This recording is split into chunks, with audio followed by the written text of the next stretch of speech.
Hi stars, welcome to video 12 in our series. Before I get into that, I just want to remind you all that links to previous videos are in the top comment and description of each video. You're welcome to like, subscribe, hit the bell notification icon so that you know when each new video is coming out, and feel free to share it. The reason I kept this up is well, number one, I sign up each of these and keep them put back. So if I ever get a Patreon channel, people will be able to either purchase these or earn these with subscription levels. If you're interested early in buying any of the original drawings, I'm happy to sell those to you. We could discuss a price privately. Just get a hold of me through my groups and onto Messenger, and we could discuss that. So the reason I kept this up is we're going to include some of Marduk in the next video here. And also in the last video, I did label this Nibiru wormwood, but I forgot to explain it. As you can see, the craters that were left over from blowing the volcanoes wide open left and of course I can't draw this perfect, but it left these craters on the surface, and it has bands of soot in the atmosphere, and it makes it look like planks of wood. And in the last video I said it didn't come to Earth. I think it travels close enough to where we can see it, or it's so big that we can see it. But the one that has an effect on us when it goes by is actually Marduk. This is far enough out to where it doesn't cause major issues. But obviously we have the biblical stories about wormwood. Either that, or we can't see this from Earth, but the Sumerian tablets and later translated into the Bible just kind of alludes to the fact that this is wormwood. Okay? And also Marduk can have that same cratered-like appearance because, again, its crust was destroyed when it hit Tiamat, and it's a pockmarked iron giant core left over from that. So let's move on to today's video because I'm excited about that. Give me a second here to remove this one, get it put back.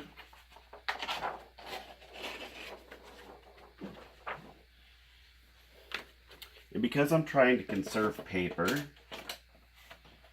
if I make a mistake, I just kind of try to pencil it in. I misspelled Antarctica, missed the C, so I just put it in there. But I'm trying to conserve paper. The more I can save paper and money, the more I can teach you guys. So today we're going to talk about the Great Flood, aka Sumerian Deluge. And I'm trying to be quiet because it's kind of late at night. I don't want to wake up my boys. And Antarctica and the Smithsonian. Now, we'll kind of go in reverse with that. What is the Smithsonian Institute? The Smithsonian was originally built under a signature from the President and Congress to house any artifacts that would be found by the first great polar expedition to Antarctica. It's my understanding that those gentlemen died, or at least that's what we're told publicly, because they had canned food that was sealed with lead and possibly mercury. And the story that the public was told is that these men kind of got stir crazy and crazy down there, took off their clothing and froze to death. Sorry about the message in the middle of that. I cannot turn off Facebook Messenger notifications, so I apologize about that.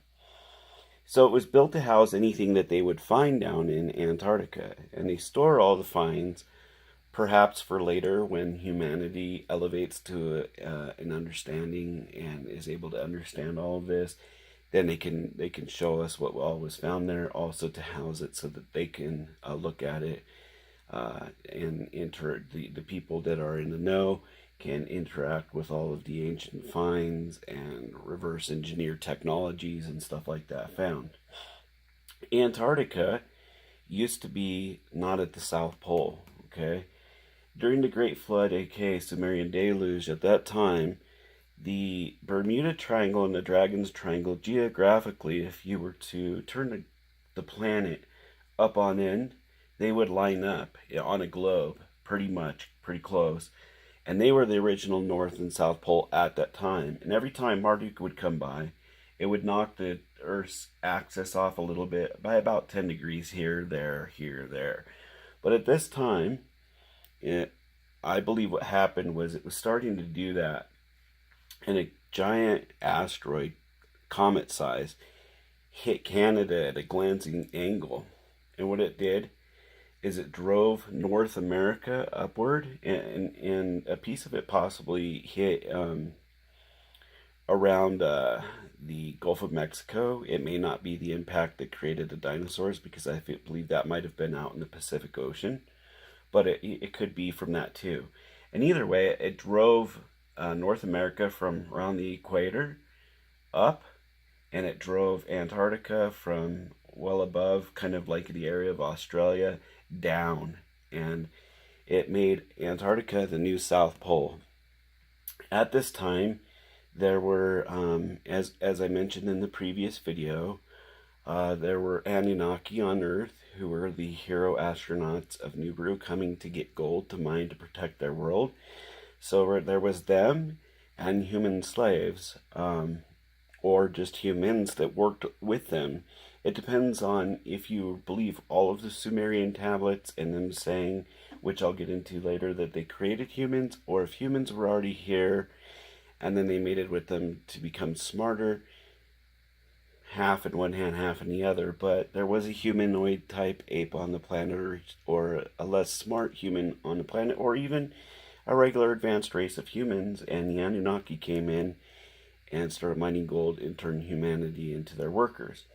So what Corey Goody and a lot of people have said is that in Antarctica there is a Sumerian Egyptian civilization frozen under the ice, that there are these Anunnaki giants, which I believe have 6 fingers, 6 toes, the 2 rows of teeth, about 12 foot tall, and then the humans, and that they found up to 3 major spacecraft that would be transport craft for golden supplies back and forth from Nibiru, and off-world the gold to Mars to be stored by the Igigi to be transported to Nibiru, because their large ships had a harder time landing on Earth and taking off, so they would land on and dock on Mars, while the transport ships would take the gold there. They would get water to blast through the asteroid belt, which I'll get into more later as well, and go to Nibiru.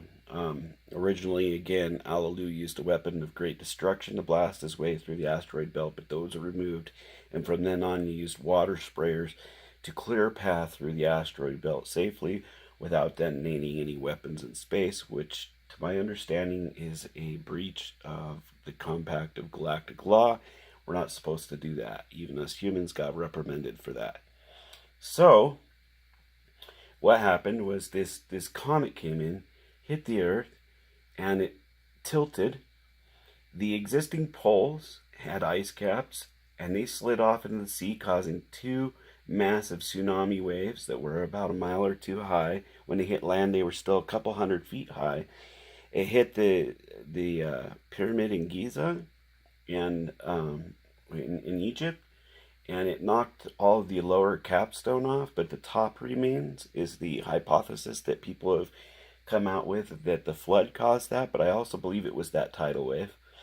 And then what happened was that the aquifer inside the Earth, all the earthquakes triggered, volcanoes went off, it was sending ash out, debris from the impact was coming back in, and the aquifer collapsed, and there was no way for water from the surface of our hollow Earth, okay,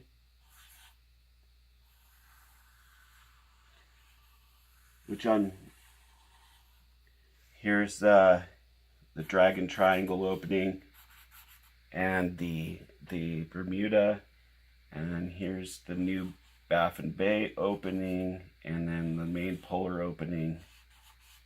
And this is our magnetic opening. Actually, it would be on this side, but or depending on the day. And this is our magnetic alignment with the center star, and then we have the main opening.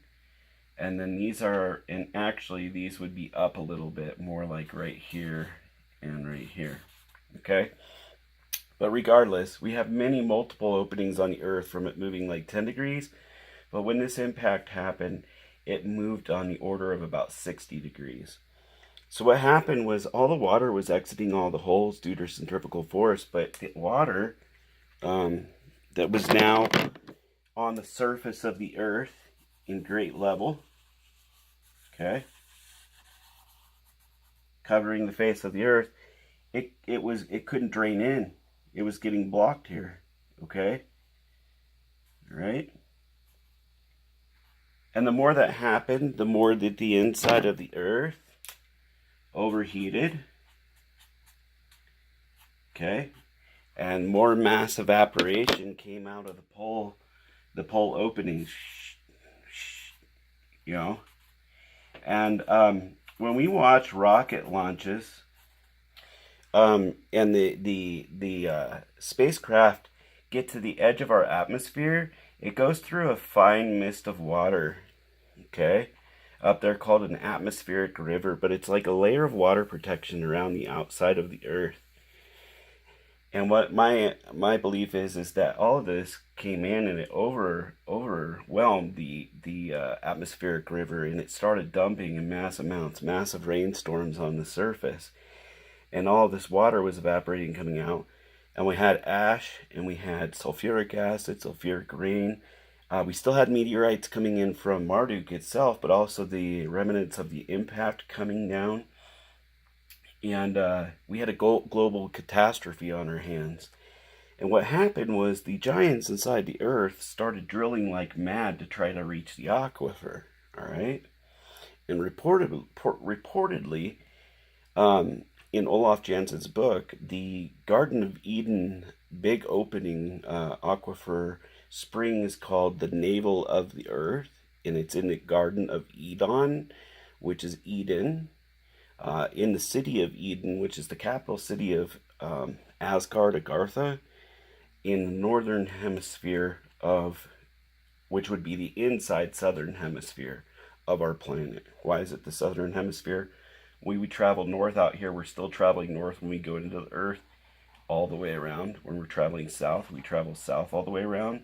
So, well, this is our North Pole. As we keep going, this would be their North Pole down here, and this would be their South Pole. So Agartha is the land in the top here. And they drilled, and underneath the city of Missouri, they were able to hit it, and all the water started draining down through the Earth's navel in massive amounts, and slowly the waters receded on the top of the planet. And when this happened, Antarctica was frozen in time, with massive amounts of ice on each pole, and we had lower ocean levels worldwide at that time. And because the atmosphere had dumped all the water out of the top, and we had a thick layer of ash and asteroid impact dust in the atmosphere, it blocked the sun, and we were in an ice age for a long time. Then slowly after that, the venting atmosphere from inside Earth rebuilt up our atmospheric rivers, also washed out the ash and the dust remains, and they fell to the surface. And slowly over the time, the ice pole caps have melted, and we're getting our ocean levels back up again. And it is now that they're down there and they're finding this ancient civilization.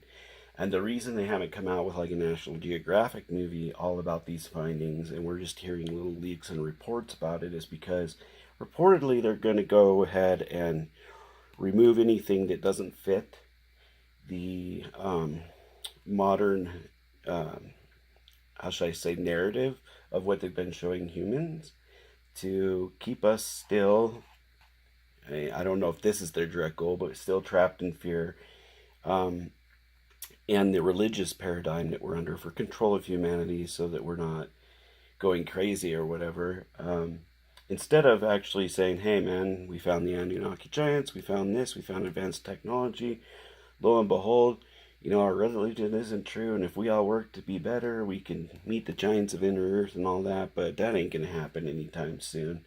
It's hard enough to get people to understand Hollow Earth than to understand all of these concepts. But that concludes my video today on the Great Flood, Sumerian Deluge, and actually, one When those ice sheets plunged in, they also melted rapidly, which also added to this water stuck on the surface.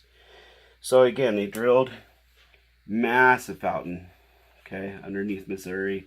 All the water started draining down. They may have gotten some other spots too. This feeds 4 rivers inside of the earth that Willis George Emerson lists as the rivers in the Bible. And so hopefully that gives you a better picture of what was going on and what caused our ice age and everything else. Another note is I have a hypothesis that Caucasian humans either were cast out of or left the hollow earth in waves. And the last ones to emerge were the Vikings, which are modern day Siberians and Norwegians, but per capita they're the tallest people on Earth. And that would fit the narrative that, we have big giants that would slowly travel north, where the crust is thicker. They would lose their height over time, eventually find their way outside of the Earth, even lose more height as they came down. And then they slowly shrunk to the level of what humanity is on the surface, and they live a lot less, longer than the 1,000-year average inside the Earth. So, anyways, have a great day. Thanks for watching, and look forward to sharing with you next time. Peace.